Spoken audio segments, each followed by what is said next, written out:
Dallas's tenure here at Iowa, she was a football secretary, and he came in just a mess, but she really straightened him out.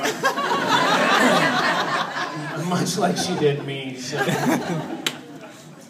I have notes, because she wouldn't let me come up here and wing it, despite the fact that it's the story of our son. It's sort of hard to forget some of this stuff. And so they've asked us to come up here and say a couple words about Henry, but I'll give you a spoiler right now. It's not a sad story. It's a very happy story. Henry decided to come early as sort of a warning of things to come, and he was 6.5 weeks when he decided to first wave hello, and in doing that we actually had to go to the University of Iowa, which is not where we had initially planned on going, but it's a good thing that we did.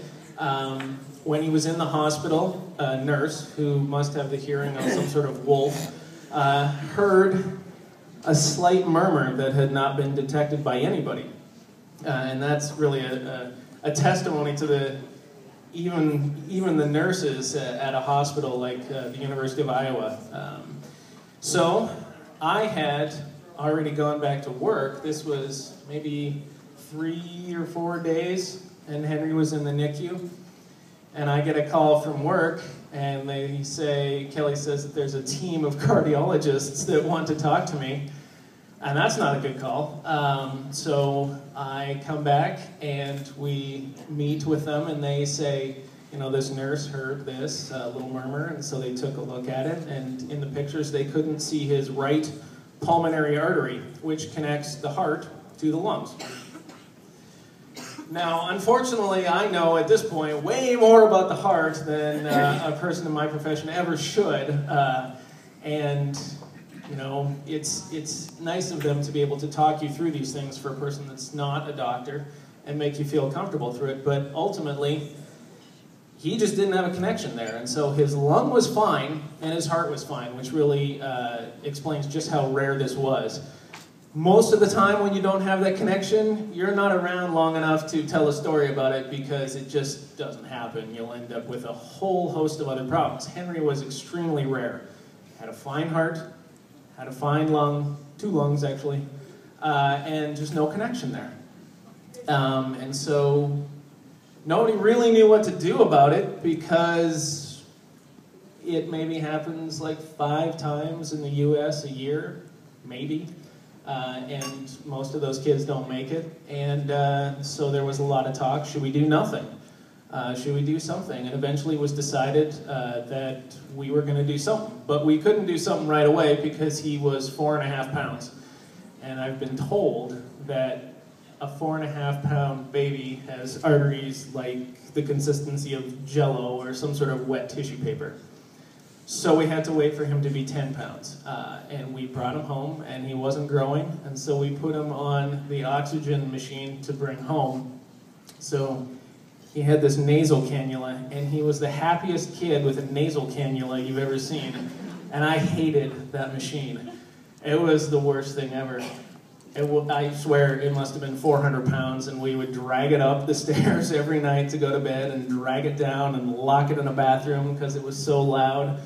And that was the quiet, upscale version of the machine. So when Henry hit 10 pounds, we were basically in and out the whole time with the meetings and whatnot, but we came back, and Dr. James Davis,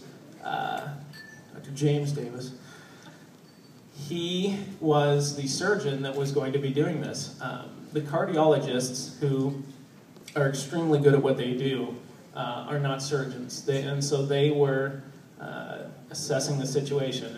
And I'm an attorney, and I always want to know, you know, what am I looking at? What am I looking at? I don't want you to sugarcoat it. I want you to tell me. And so I was always trying to get percentages out of these guys, and they hate to give you percentages.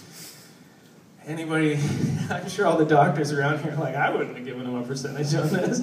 So finally I coaxed out of the cardiologist about 10% of the surgery that we were going to try actually working. And the proposed surgery was, so he had a connection from his heart to his left lung, and they wanted to basically carve off the whole top of the pipe and flap it over to the other side. And so then you just have a big half pipe through there, and then sew on donor tissue, cadaver tissue, onto the whole thing. And the reason for doing that was because it would give him a chance to have natural tissue growing throughout that. Now the cadaver tissue would never grow, but the other stuff would. And if it worked, he wouldn't have to have a Gore-Tex tube in there that had to be replaced every 5 years, and it wouldn't develop a peel on the inside. And it was pretty radical. It's never been documented. We're not sure if it had been done before, but nobody had ever written about it. And given its a rarity, you'd think somebody would want to brag about something like that if it had worked. So we sat down with Dr. Davis and we said, "Is this gonna work?" And it might as well have been Han Solo sitting across the cantina from me, and I could just see him go, "Trust me." It was like, he goes, "I'm going to get in there and I'm going to do it." And that was good enough for us. And so we put him in the hands of the talented people here, and he did it. And it worked basically better than anybody could have possibly imagined. Henry came out smiling in almost no time. We have pictures of the poor kid with tubes sticking out of him everywhere, smiling away. And our visits to the hospital are further and further stretched apart. He's got a little tiny scar, but at this point he's virtually indistinguishable from any other child. I don't think Kel's going to let him play football. He may be a golfer. But we just want to thank all the people that donate to a cause like this, and we want to thank all the support that we've had throughout our adventure, and I'm sure what will be the rest of Henry's hopefully very, very, very long life. And we're happy to be a part of this organization and help out in any way that we can for future children that are unfortunate enough to have to go through some of the stuff that we did. So thank you very much.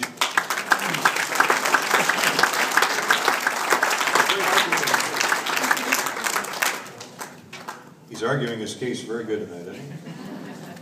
Outstanding, James. Kelly, thank you very much. And Dallas, of course, hang on, guys.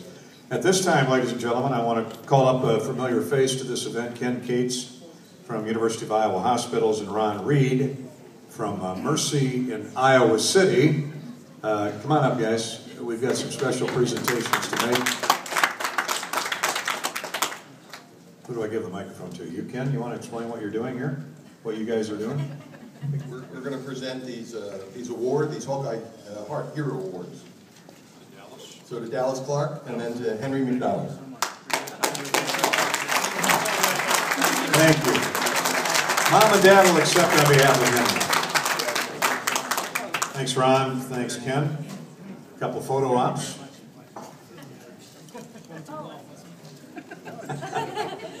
Mom's happy. That's why we're here tonight, living proof of how your hard-earned dollars funnel to the American Heart Association for cardiopulmonary vascular research and repair, both through the University of Iowa hospitals, Mercy in Iowa City, and other great institutions around the state help. The bottom line. Guys, thank you very much for being here tonight. Dallas Clark, we're going to kick this thing off the right way. Brent, come on up. Dallas says, we got a little special kickoff here before we get to the live auction. Dallas is going to sign 10 footballs. He's going to autograph 10 footballs. Now this is Super Bowl champion. Let's not forget that. You need a Sharpie? You got a Sharpie, okay.